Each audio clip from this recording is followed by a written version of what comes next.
Hello, everybody. I think I'm about ready to get started. Welcome, Chris. So, today we're just going to talk about Loop Hero. I don't plan on doing any runs. We were talking about last time, I wanted to do a little bit of a review, so I thought about it a little bit. And there's some points I want to kind of go over. So I guess I'll do what I started doing last time, which is the short version of the review. We'll put it up front. Do I recommend the game? I would say yes. Do I feel like I got my money's worth out of the game? Yes. I paid, as I said before, less than $15 for it. Got more than 15 hours of entertainment. So, good ratio for me. I wanted to at least go 1-to-1, chat. If it doesn't go 1-to-1, it's not a good sign. But that's not to say that there's not some issues with the game. So let's talk about the pros, then we'll talk about the cons. So pros. I like the pun so much I'm gonna use it twice. I feel like the gameplay loop, or the general core loop experience, was very well done. I think it works from a general standpoint of having enough there to keep you invested. You have to think about it a little bit, and I feel like that helps it become a little addicting to some sense. So it's not too hard to pick up, and there's a lot to potentially master. So good signs, really great signs. We're listening to one of the biggest positives of the game right now, which is the soundtrack. Soundtrack is amazing. Probably one of the better soundtracks we've heard in quite a while. I will state, just kind of as a funny aside, that apparently the person that did the soundtrack must really love JoJo's Bizarre Adventure. I mean, I'm seeing some classic ones like Lich's Unbreakable, Pathloot Crusaders, Empty Ocean, Golden Wind, Death Tendency, all named after the major JoJo arcs, for those not aware. They were definitely having fun when they made the soundtrack. I think it came out pretty well. I do like that there was a decent variety when it came to how combat could be approached. I like that it evolved over time. In terms of, you know, certain tiles were slightly better than others, certain enemies were easier to do once I had some upgrades. Enemies were strategically easier with some classes compared to others. So it added enough depth. I think that each of the classes does add a lot of replay value to the game. The game itself is, you know, fairly straightforward. I think most people can clear Chapter 1. Chapter 2 is probably where the game starts to get a little more serious. Chapter 3 is honestly kind of easier than Chapter 2, I'm going to be real honest. And then Chapter 4 is a really big difficulty jump, I think, between all the other ones. And the way the game kind of keeps things fresh is that every chapter has increasing enemy abilities, so it isn't just a flat stat modifier, and having those different bosses at the end of chapter do at least shape what you'll end up doing overall in order to succeed. At least I feel they do very much between, let's say, how you tackle Chapter 1 versus Chapter 2. Other than that, like, you know, there's a lot of positives. The kind of the in-betweens are the story. The story is kind of whatever, you know, take it or leave it. I think it was fine. I'm not gonna be, you know, waxing poetic about it, but I think it worked for it. I think the visual aesthetics for the most part did work out, and I think, you know, it's very nice that the game had a very coherent theme. Now why this is kind of a mixed feeling, we're gonna circle back to in a little bit. But I do like that overall, you know, it was going for a certain mood. It captures it very well when you hear this kind of music combined with the visuals. So I think all that was done pretty well. And then it's like take it or leave it in some sections. And now we're going to talk about some of the negatives. So chat knows this is coming. Chat doesn't even have to even second guess what I'm about to talk about. The camp building. The camp building was terrible. I feel it actually did detract from my experience. I would rather it have not been in the game at all. I'm gonna be 100% honest with you. It was very poorly explained.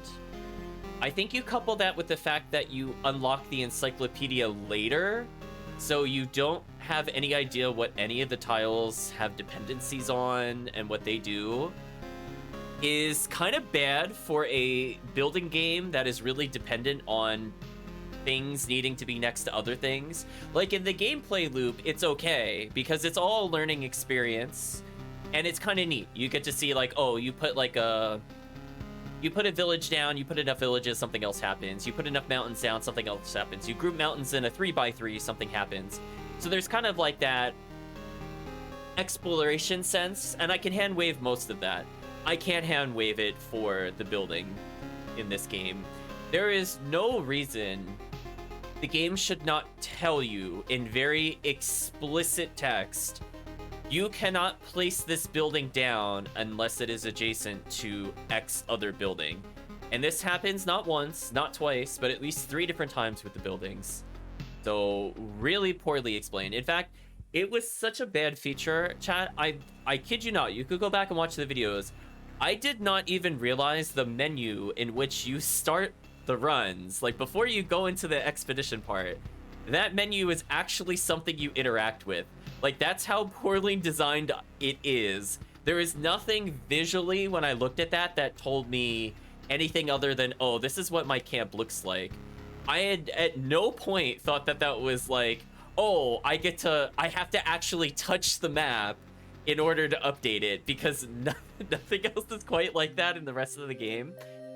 And it was very bad. And I feel like because it locked away things like upgrades, which are also not really clear even with the encyclopedia, it is by far the worst part of the game. There were some okay parts. I think some aspects of the buildings did work, and I was okay with unlocking them over time. So I'll give an example.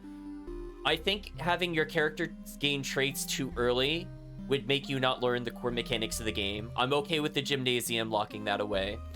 I think alchemy was maybe a little too late into the game, as it would have been much more useful to convert raw materials into something else, but I can see that as kind of a personal preference. I don't feel like Forest should have been so deep in the tree, given how mandatory it was. And that's also kind of an issue with one of the other big cons, which is tile balance is all over the place. I legitimately do not know. I mean, chat can prove me wrong. I don't think from a casual standpoint anyway, you can beat the game without using Forest. I don't think it's possible.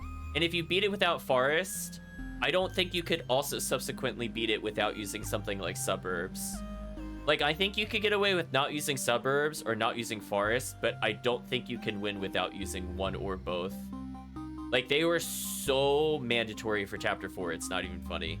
I don't feel like the equipment you get from the gameplay loop really scaled well enough in Chapter 4, whereas in the earlier chapters, I think it was fine. If anything, you were, it purposely makes you fairly strong in Chapter 1, and it teaches you that evasion is kind of important for what it is. Going into Chapter 2, it teaches you, defense is not always the way to win, and if you don't have like attack all and a little bit of attack speed, the boss fights are really hard, right? Like, it's maybe possible to do it without it, but it's very clear that those are the intended strategies. Chapter 3, I feel like they kind of dropped the ball. I don't know what Chapter 3 was supposed to teach me, if anything. I don't think I learned anything fighting the Chapter 3 boss. So when you go from that to Chapter 4, and you're just hit with this very rude wall between the difficulty of Chapter 3 and Chapter 4, and then it was like, I literally did not feel, and you can even go back in those videos, I even said out loud, I don't see how I could win. Before I had the Forest, and before I even had River. Keep in mind, chat, I got to Chapter 4 without either of those two, as a reminder. So going into that without having the full setup, because I don't even remember if I used Forest the first time we were in Chapter 4, to be honest. We definitely didn't have River. It was just like, it was like night and day how much better those tiles were compared to everything else. So I think it kind of skewed our deck, unfortunately, towards the end of the game. I think it did make the classes a little more fun and a little easier to grind, which is, kind of going back into the neutral territory. I'm not a big fan of grinding. So the fact that I had to kind of sit there and kind of grind for RNG materials is not my favorite. I understand some people like it. I personally don't. I will say there are mechanics in the game that I did not realize until after I'd finished streaming and I looked them up. So this is going into the the game really needs to have told you this, or at least made it very obvious when we went to the encyclopedia. Like, be honest, chat, for the people that have never played the game before and have not looked extensively into like the Wikipedia or whatever the equivalency is for the game itself, did you realize there was a stamina meter for the protagonist? Did you know that? I didn't know that. I played through the whole game and never realized it. So, like, remember when I kept fighting the Chapter 2 boss, and I was like, why am I going so slow? Apparently, I was hitting the stamina threshold. I don't think the game ever mentioned stamina by name. I'm gonna be real honest with you. Apparently, it's a thing. If you just attack too fast, you burn out, and you have to let stamina recover. And I also didn't realize evasion, exactly, there's a stamina meter, exactly. I think there's like a colored line beneath the health bar, but I didn't really think anything of it because I kind of thought it was related to the class. So I didn't really care. I know. But I mean, like, that just goes to show, I'm like, it would have been really nice to know that evasion burns stamina. So it actually was counterintuitive. You actually don't want evasion. Like, that would have shaped my building, or my builds, way better. So I think the game has a big problem with conveying proper information to the player. Like, locking the encyclopedia is bad enough, but like in a sim building game, this is the only game I can think of where it actively tries not to tell you what buildings do. Like, if you play something like a Sim City, you're gonna have like 30 million files you can open to learn about this building. Like its effectiveness, what it does on the rest of the core mechanics of the game, and it is very, very, very, very clear what these things do. So to have that as like such a core component, because I'm gonna be honest with you, also without upgrading, I don't know how possible that final chapter would have been. And again, like, I didn't even know there was an upgrade until like, what, chapter 3? I don't think I upgraded a single time until chapter 3. Like, that's how non-UI friendly the game is, unfortunately. I feel like if someone tells you that things are there, it's not bad. Like, it's a good thing it offers that. It's more variety, but it just, the way in which it conveys it is really bad. And here's another one for people that were watching along my playthrough in particular. Did you realize that those 4 squares, when we were looking at the buildings and the buildings give different resources, that the 4 square icon was supposed to represent inventory slots? Did you know that? I was thinking the whole time when we saw things like the furniture and the food, that meant I could have another furniture or food slot. So like, it wasn't until like literally one of the last 2 times we went into the game that I realized that that's supposed to be the max number of those specific items you can hold, but the 4 squares is the slots. And like, the fact that I could beat the game and not realize that is kind of crazy. So it just shows like they kind of failed on a fundamental level. And if you want to, I'm not going to tell you to go back, but I will say if you want to go back and you look at any time I'm in those horrendous menus trying to put away the equipment, which should be a really positive thing, but again, I think they really botched the execution with the things like the furniture, is they never tie together those icons with anything else when you actually have the ability to pick up slots and use them. So I'll give you an easy example of just like, if they had somebody that was, I would say, I hate to say it like this, but if they had somebody that was like a professional UI developer for a living, like this is what they do. If you use a symbol somewhere in a different menu and you want the player to associate that symbol with something else the game does, use it in more than one spot. Like, I double checked before I did this review just to make sure I wasn't hallucinating that there, you know, those slots, you know, did or did not have an icon. And I went back, they don't have an icon. So like, it would have helped me as a new player where you're already not explaining what things do because there's not really a tutorial. Again, no tutorial is not a bad thing, but ultimately, if the game doesn't allow me to learn or give me that option somewhere in the game to figure out what it does, it's to the game's detriment. So like, not seeing that 4 slot icon next to the total number of slots means I didn't even think about how those slots are generated at all while playing the game. You could chalk it up to being a little tired, or maybe we had really long sessions, But I'm just saying from an intuitive feel, it made no sense. No tutorials is the audio's dilemma. I feel like it'll end up turning people away because it is just obtuse, but not for the sake of being obtuse. I just feel like they don't realize it's not clear. Because I feel like everything is very stylistically set in a certain way. And it is such a shame. Because I feel like just like a little touch up on the UI would have gone a long way. And I know some of it has to do with like a lot of things like the menus were more geared towards PC players. I will say the controls felt really awkward outside of the loop. Like the gameplay, the dialogue, placing buildings, that made sense. Selecting furniture for your equipment slots was a nightmare. That did not feel like that was designed for a controller. The weird pressing buttons to swap between top tile and bottom tile, the fact you can't like drag and drop icons, so like you can't just like rearrange them in a certain order. You can't just select like an empty slot and place something. These are things where if somebody was like a full-time UI designer, they would just go, every other game does this, why don't we do it?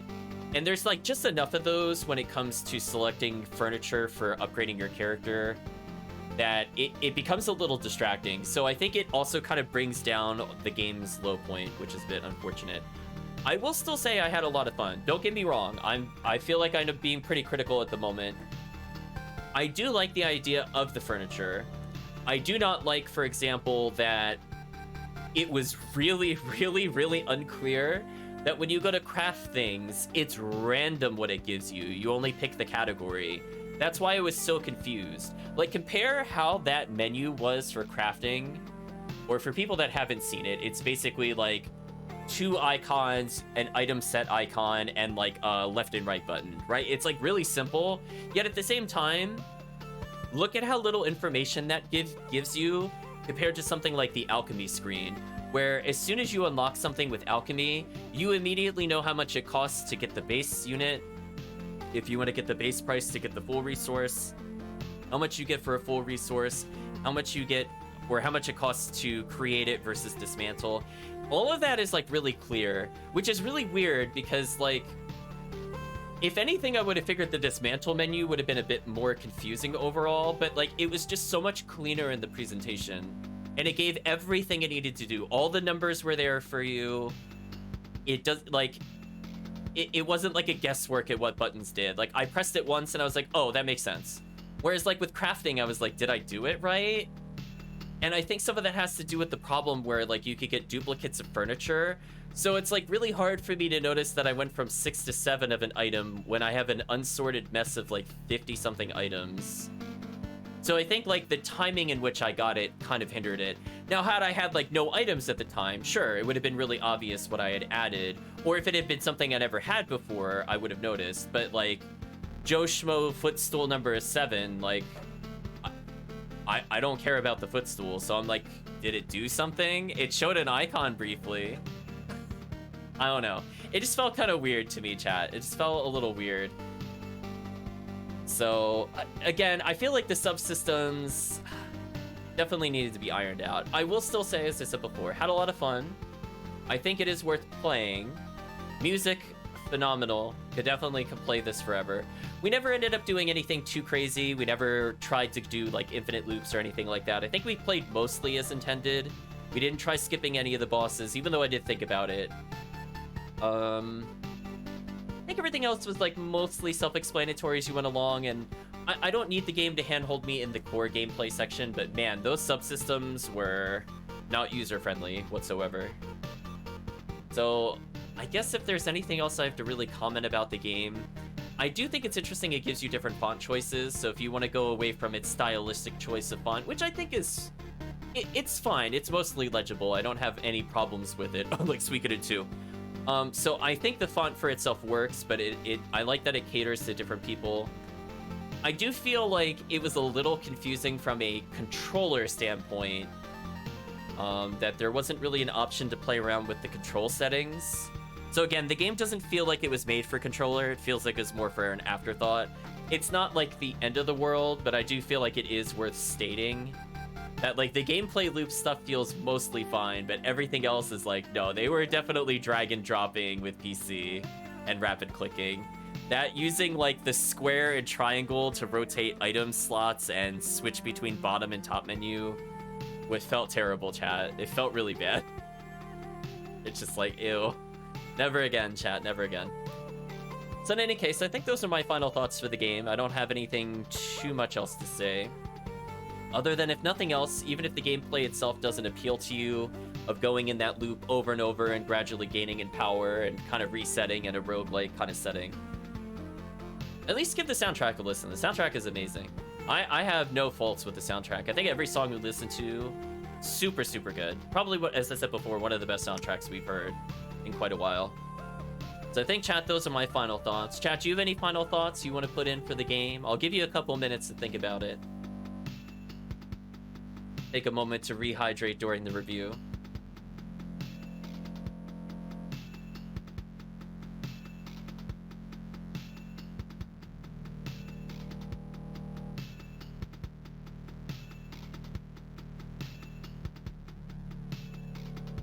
I guess if I had to say one more negative thing that I didn't really talk about, I talked about building balancing briefly, and I talked more about the tiles, but even the buildings themselves were not particularly well balanced. Like, now that I understand the system a bit better, I don't understand why you wouldn't just build 5 million huts. Because those gave easy access to equip slots. Like, if you, like, 4 warehouses, all huts. An upgrade just to contain the maximum amount of items you could do. I feel like the farm and the forestry buildings, were probably a waste of resources. I probably put more into those than they ever really gave. Chan thinks it's interesting. Everything that needs to be said has been said. Core gameplay is interesting. They don't really explain a lot of things well. Yeah, it's really unfortunate. I feel like if they just had, like, not a tutorial, but I just feel like better tooltips as you went through, or consistent icons when you're referencing something from the building section to the crafting section. Like, it kind of was that way for the furniture and the food, but the 4 slot stuff, I was like, I literally didn't know until after we beat the game. Like, that's how unintuitive it was. I did not pick that up at all while playing the game. I'm like, I feel like we should have unlocked more item slots, but I don't understand what's going on. I'm like, is it just me misremembering? Like, that's how I felt while playing. Not a, like, moment of enlightenment. I was like, oh, really? Kind of moments. Yeah, I think we'll leave it there, chat. I don't think I have anything else to add beyond that. So we'll say so long to Loop Hero for now. We'll stop by and visit this game again in the future. I think it was something I can pick up and play if I have a spare hour or two, and I think the game is very well designed to do that. But I think from our standpoint, chat, we're going to take a little break, and we're going to say goodbye to YouTube, as we're going to be switching to other things, non-Loop Hero related. But hopefully, if you watch the review, and hopefully you got something out of it, or at least you get to hear my final thoughts, and maybe that'll be the decision on whether or not you pick up the game. We'll see. I guess leave a comment if it did make you pick up the game. I will state, actually, I think the best feeling while playing the game was somebody had said in the chat that they were watching me play and they learned how to beat a boss. I think that's the biggest compliment I can get while playing the game. So positive experience overall had with the game, chat. Very positive. But so long, YouTube. Hope to see you again next time.